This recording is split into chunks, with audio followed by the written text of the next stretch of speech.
What up, Bulls Nation? We've got live CHGO Bulls pregame coming up right now. Bulls back in action after the All-Star break tonight, taking on the Toronto Raptors, who they lost to back on the evening of the trade deadline. The first game for some of the newcomers and the first game without Coby White and Dosunmu. What's changed for both these squads since then? We'll break it down next.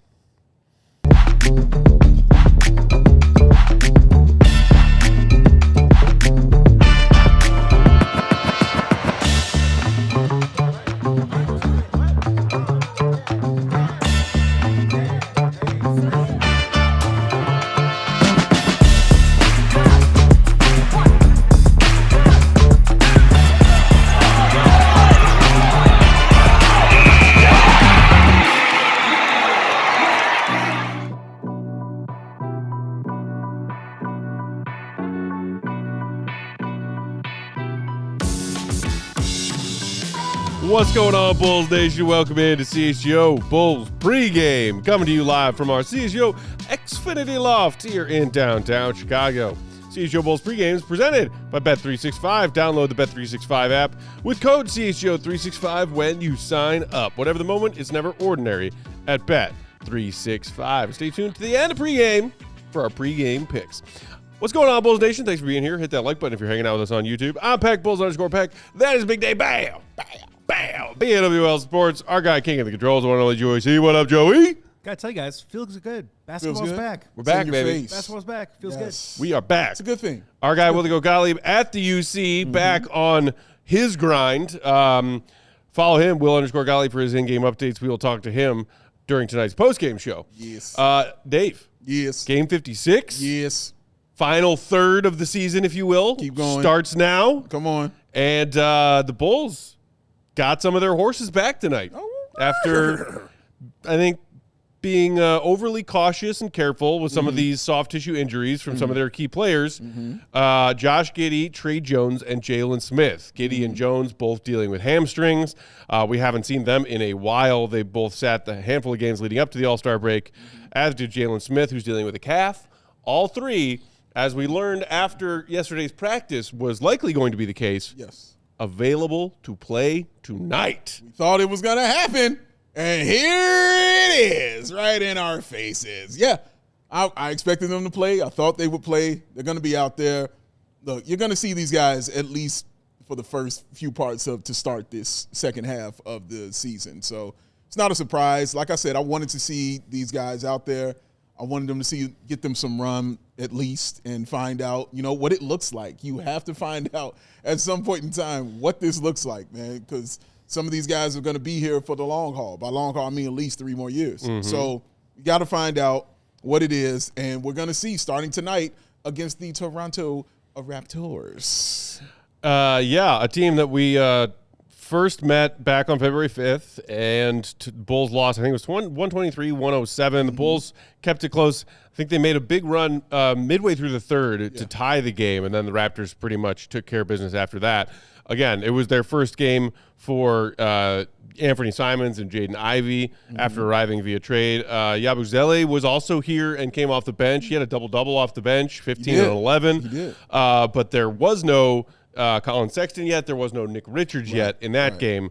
But as I mentioned, you also at that point were not only without Vooch, but you were also without Coby and Ayo. So kind of a weird first game for the new guys when the Bulls last saw this Raptors team. And that Raptors team was also dealing with some injuries in that contest. They did not have R.J. Barrett. Nope. They also did not have Jakob Poeltl, who was out for a while with a back injury. I think he missed like 20-something games leading up to the All-Star break, but then Poeltl did make his long-awaited return in their final game before the All-Star break. So expect to see both of them available for the Raptors tonight. They also had Colin Murray-Boyles, a name very familiar to Bulls Nation from Draft Watch a year ago on their injury report. He's dealing with a sprained thumb, but he has been given the green light tonight, as has a guy who has come up big for them and found and carved a nice role for himself, especially while Poeltl was on the shelf. Former second-round draft pick Sandro Mamukelashvili. Come on, Matt Peck. Who had himself a nice game against the Bulls back a couple weeks ago. He is dealing dealing with a rib contusion, but he is also available tonight. So basically, other than Zach Collins still being out for the Bulls with that toe, and of course Noah Esenge being done for the year, two healthy squads that we're about to see tonight. Two healthy squads, man, and the Raptors, definitely a nice plethora of talent that they have. Again, not having R.J. Barrett, still a big deal. Like, he's still a really good basketball player. So having him out there is going to definitely help. I mean, they got a couple of all-stars that you're going to have to contend with, man, and some other guys we're going to get into on that team who have been playing really well for them. You mentioned Colin Murray-Boyles, for sure, was a perfect fit for that team, and he's doing everything that we talked about he has the skill level to do, especially as far as defense is concerned. But, yeah, man, they are formidable, which is why even though the Bulls played very well in that first game that they played against them, when it got down to that fourth quarter, the stars came out. And now they have all the stars back with them. And, yeah, it's going to be interesting to watch, man. Like, Toronto's – I was surprised, man, when you told me that they were fifth in the East because I thought they were a little lower than that. But, no, they've been playing really incredibly well, man, and I know they wanted to continue starting tonight. Raptors 32-23 coming into tonight's action. They did lose their pre-All-Star break finale and are just 6-4 in their last 10. But, again, I mean, they are within striking distance of having home court in the first round in the Eastern Conference as we enter this final third stretch of the season. As for the Bulls, starting five tonight, Josh Giddey in there. Anfernee Simons and Isaac Okoro, Modest Buzelis, and Jalen Smith. That is your Bulls starting five. So we saw Ivey get a start or two. I think we also saw Collin Sexton get a start in one of those games leading up to the All-Star break. So now with the return of Josh Giddey, he and Jalen Smith back in that starting lineup. Trey Jones will be one of the other 18 guards coming off the bench for the Bulls tonight, Dave. 17. 17, excuse me. Yes, no, let's not get crazy. Yuki is with Windy City. It's only 17. It's only 17. Yes. So I'm curious to see if this is going to be how it goes, especially with the two-guard position. Like you mentioned, all the guards they have, they're going to get an opportunity to try and showcase and give those guards a chance to see what they look like next to one Joshua Giddey. Anfernee Simons, I feel – if you're looking at the numbers and all that, he's the right one to start it off. He's the one that's been doing great as far as shooting is concerned for the Bulls.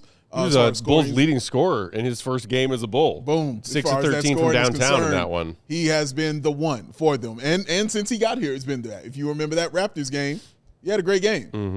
He hit some impossible shots in that last game that the Bulls played. That one from the baseline was absolutely insane.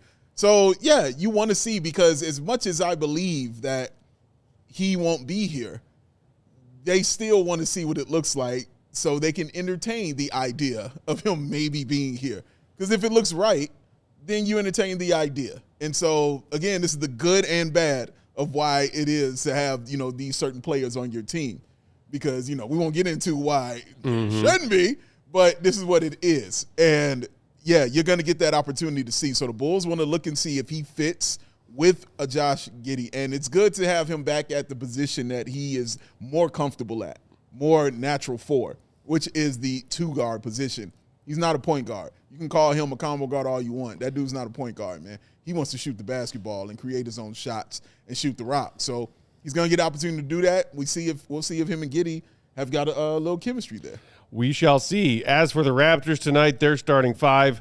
Brandon Ingram and Scottie Barnes. You mentioned the all-stars that this team has, those being the two. Scottie Barnes was selected as an all-star reserve right out of the gate, and then Brandon Ingram was selected as an all-star injury reserve selection. So two all-stars for each of them, their second career all-star nod for BI and for Barnes. You also got the rook, Colin Murray-Boyles, Immanuel Quickley, and R.J. Barrett, who I mentioned missed that first Bulls-Raptors contest from a couple weeks ago. So that is the full potency Raptors. And then you also theoretically have a healthy Jakob Poeltl available to come in off the bench, the veteran big man. Tough, man. Shout out to everybody hanging out with us in that chat, by the way. I see our guy Flipside's in there. Our guy Daddy Dex is in here. Anthony, Paul, our guy Clem. What up, JoJo? Everybody hanging out. Appreciate you for being here.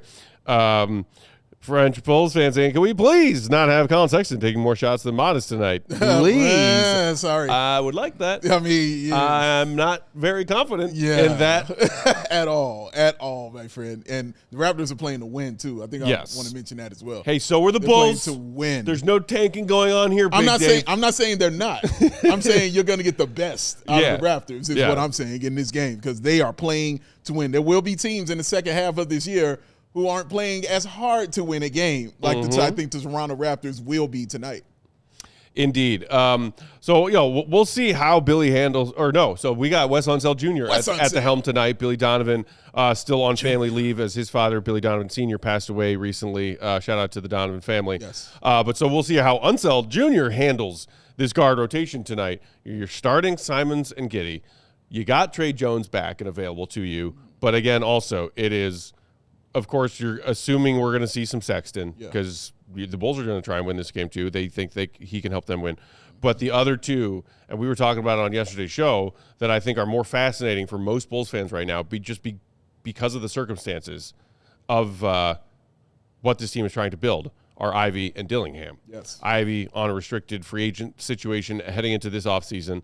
Dillingham still on his rookie deal, but a former recent lottery pick who hasn't really gotten an opportunity at the NBA level yet.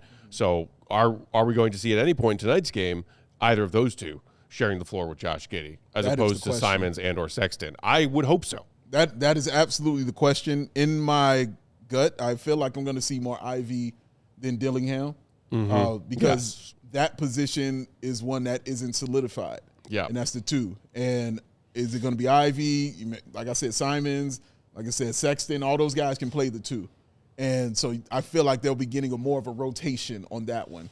Point guard, I mean, come on. they got a nice amount of point guards. And again, Josh Giddey has got to get his time with that. Trey Jones has got to get his time with that, man. So I wouldn't be surprised to see Trey leading the second unit. I wouldn't either at all. Like, I feel like they'll be going with what the rotation of Billy Donovan would be doing if he was here right now. Like, it would be that. It would be a lot of Trey Jones and a lot of Josh Giddey. It's not to say that Dillingham won't get an opportunity. I think he will get a chance, but I think you'll see more Ivey in this game than you would Dillingham. I hope I'm wrong because, honestly, I would rather see Dillingham more. I want to know exactly what that is, what Dillingham has right now because of the flashes that I've seen as far as him passing the basketball. But at the same time, you got to see if Ivey can get it together. You know what I mean? So it's not so much of a it's not so much of a hope with Dillingham. It's I want to see more. Right. With Ivey, it's like I hope he gets it together. He's got to get these things together. So while they weren't as busy as the Bulls in that week or so leading up to the deadline, the Raptors did make themselves a couple of moves. I think one was mostly for cap reasons and a little bit of book cleaning, and then the other one just adding a different and perhaps better fit rotation piece in their front court. So first thing they did was trade Ochai Agbaji as well as some cash and a second-round pick in the 2032 second-round pick to the Brooklyn Nets, who then traded Vanya Marinkovic, probably just a nobody, to the Clips. Clips traded cash to Brooklyn. The Clips also traded Chris Paul to the Raptors. Who's that? Raptors received a trade exception. Clippers received a trade exception. And then in an ensuing move a few days later, the Raptors did waive Chris Paul. I don't even think he reported to Toronto. Certainly never dressed. Yeah. That move did bring Toronto under a salary tax line. Okay. So a money-saving move there, and all you're giving up is a 2032 second-round pick. Look, like Agbaji, role player who had some nice moments with Toronto, but had kind of fallen out of favor in the rotation, wasn't playing much, and when he was playing, he wasn't much of a difference maker. I think he was averaging like 4 points a game off the bench. Okay. So not a huge loss there to get yourself in better financial situation. Then the next move, which I think was more tailored towards adding to their playoff-bound roster, was trading a second-round pick in 2026 to the Warriors for Trace Jackson Davis, who has played a couple of games for them since being traded and before the All-Star break.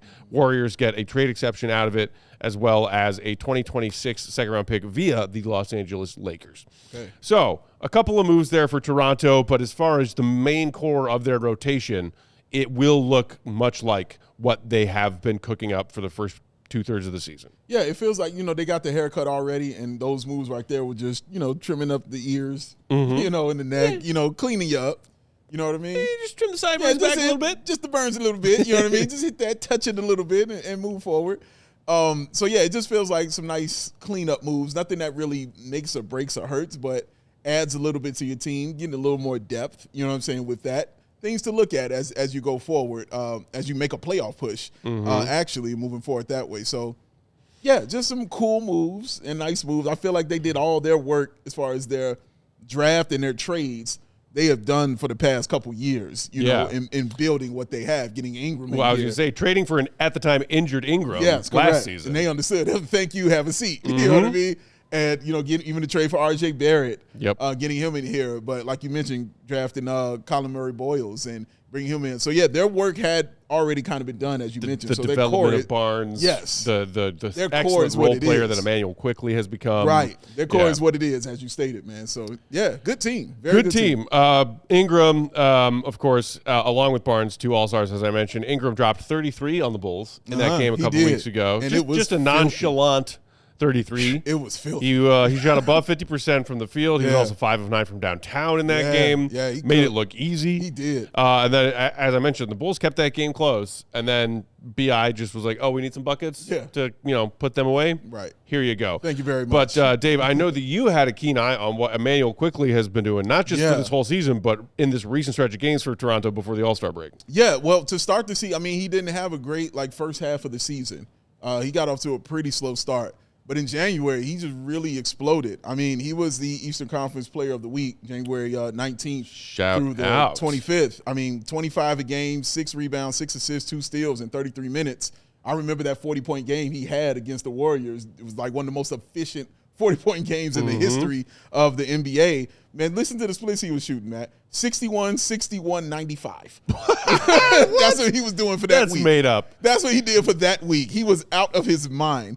But yeah, let's take a look at what he's done for the month of February in his stats there. As you can see, the 19 points, the 8 3-point attempts. That's a lot. That's a lot, man. And the 28 assists with only 4 turnovers. There's only one other guard that has done that within that time frame. Trey Jones? Stephon wait, no, Castle. he's been out. Yeah, that's a good one. Stephon Castle, Shout out Castle is the one. He's shooting in that time 51% from the field, 47% from the 3-point line. Now, I found it interesting when he played the Chicago Bulls. Didn't have a great game. Did not have that great game. As you see the percentage he shot, the 45% and the 27%. The reason I highlighted it was because in the month of February, that is the absolute worst he has shot against any of the 5 teams that he's played. He did not have a great game against the Bulls.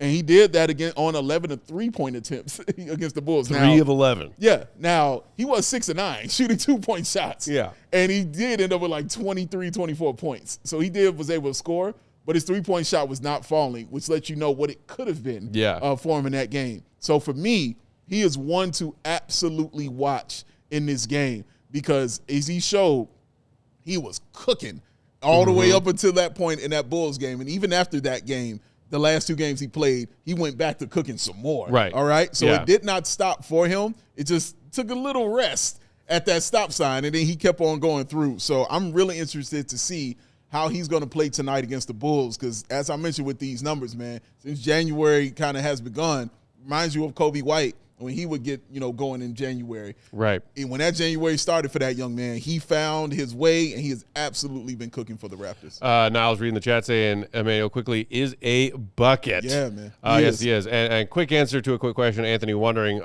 any word on how long Billy is going to be out for. I believe Unseld Jr., when he talked to the media after yesterday's practice, said the expectation is that Billy will be back with the team as soon as tomorrow. Okay. So only missing 1 game away from the Bulls bench and should be home for their home back-to-back Saturday, Sunday. All right. But yeah, so quickly, there's just talent everywhere on this freaking Toronto Raptors roster right now. I think people were wondering how competitive they would be coming into the year. I think you and I both had them pegged as maybe sort of a play-in tournament bracket kind of team, but they have really taken the star that Brandon Ingram is, worked him in really solid with the other talent they already have. Scottie Barnes, I think, has developed really nicely at this point in his career. He's already been in the league for 5 going on 6 seasons now. I still think of him as like a young NBA prospect kind of player. But nope, Barnes has actually been around for a while because time flies. Yes. Barnes is averaging 19, 8, and nearly 6 dimes. By the way, a combined 2.9 steals and blocks per game. By the way. I feel like we're going to see Barnes earn maybe even just a second team all defensive selection sometime soon. If not this season, then sometime soon. Definitely deserves it. He is an incredible talent. And there's just like, and it's been the case regardless of which specific players, but I feel like for the last decade, the Raptors' MO has been, I don't care what position on the floor you're talking about, length, and more length. Yes. They just have all of the lankiest dudes in the NBA, which can lead to some pretty dominant defensive teams. The Bulls, again, a lot of shifting parts when they played this team a couple weeks ago. Some newbies arriving. No Coby, no Io, no Vooch. But it's not like they shot terribly. They just struggled to score at times and struggled to get good looks and only scored 107 against this Raptors team, which does have the 6th best defense in the NBA coming out of the All-Star break, 113.2 defensive rating. The one area where they are vulnerable, or most vulnerable, I should say, as a defensive team, is that they do, with all of these physical, defensive, and athletic players they have, put their opponents on the free throw line a lot.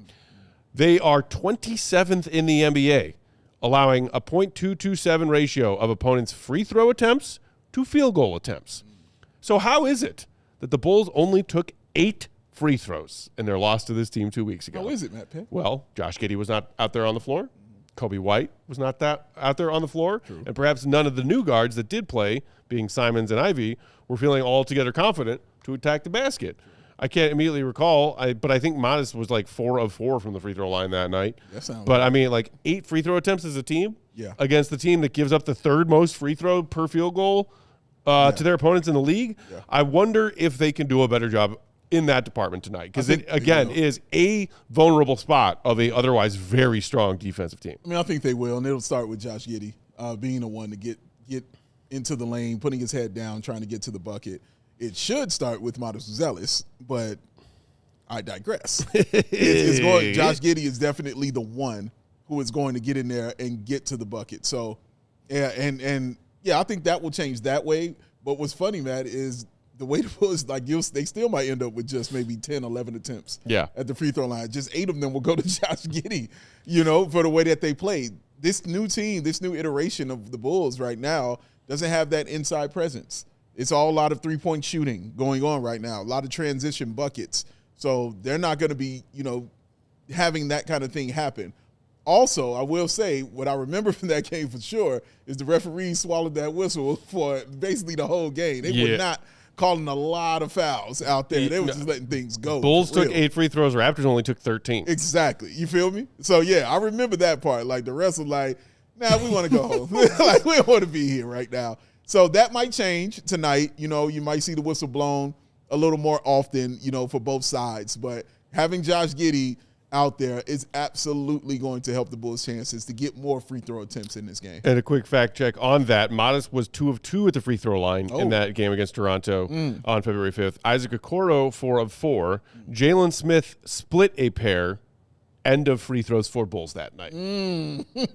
So, I mean. Gotta be better. Yeah, Gotta be a little better. You also had McClung and Yuki getting a combined 25 minutes off the bench. Come on. Don't think they're getting a lot of trips to the free throw line. No, I don't think that's happening. When they're playing in NBA games. I don't think that's happening. But Yuki going to get them rebounds and win jump balls and things like that. We saw it happen. Incredible. It happened. Yuki, 7 times off the bench that night. Oh, he killed. Beautiful man. Play him, you cowards. Shout out to 30-point triple-double in a recent Windy City Bulls game. 34 on him, bro. I mean. Like 16 assists. Like, he was balling, bro. All these guards the Bulls have collected. Yeah. Let me get some Yuki, man. Let me get some Yuki, man. Just put some Yuki in my cup right here. Oh, man. Fill me up with some Yuki right there, ladies and gentlemen. Cup of Yuki. Pass it around. Oh, my gosh. I want to see it. He deserves an opportunity. Like, he deserves an opportunity to get out there and play, especially with what's going on right now in the second half of the year. I know we got a ton of guards. Trust me, I get it. Oh, yeah. But, man, I want to see what Yuki can do, bro. Like, how is that not encouraging, for you, for that young man to have that triple-double like that, especially somebody who a lot of people think, oh, you're just too small, to even be doing that. So you probably didn't think he could do what he just did. Right. And he did it and looked really cool. Some of those passes, the behind the back, where he wasn't even looking, and he put it right there. Come on, man. You look, you put that on the floor. That's all I'm saying. You put that on the floor, couple minutes, you see what it is. The other thing that I'm intrigued about watching tonight, real quickly, before we get to pregame picks, is I mentioned this Raptors team did not have R.J. Barrett out there 2 weeks ago. True. Who's taking that defensive assignment? Yeah. Is it Modest? Are they going to try and say, all right, you know what, actually, Okoro, you might be giving up a little bit of height in this matchup, but, you know, we feel – but again, I feel like Okoro's best defensive skills are used on smaller guards around the perimeter. Yes. And he has a tougher time with bigger, more physical guys. And R.J. Barrett, he'll face up and take some mid-range jump shots, but so much of his game is strength and getting to the basket. Very, very true, Matt. I mean, you can't do Brandon Ingram. You're just going to have to take that with Modest Uzelis and, you know, go with God after that. but con Dios, my friend. You feel what I'm saying? But with R.J. Barrett, I mean, yeah, like, You have to try Okoro on a lot of occasions on him because, you know, as big as he is, he could determine because he's a mid-range guy. Yeah. Sure. But you're right. He will put the ball on the floor and get to the bucket. But maybe he can use those skills he has as far as drawing charges and being just a really good one-on-one defender. Mm-hmm. He can use that option, you know what I mean, to see what can happen. But yeah, it's not an easy call. It's just not an easy call against this team. Are you there, God? It's me, Modest. I have to try to guard Brandon Ingram tonight. Man. Or maybe R.J. Barrett. I promise I will do the dunk contest next year. Just get me out of this one for old time's sake. Just help me through this one. You're a guy. All right, let's get to some pregame picks here before tip-off. First of all, shout out to our guy, Sean Anderson. Mm-hmm. Host of CHGO White Sox, as well as producer extraordinaire here at CHGO. Tune into CHGO White Sox with him on the regular. He also constructs occasionally some Bet365 CHGO same-game parlays for us. So I figured I would feature his tonight. He has built a plus 350 same-game parlay for tonight's action that involves 7 or more dimes for Josh Giddey, who, again, is in that starting lineup. Simons to hit 3 or more threes.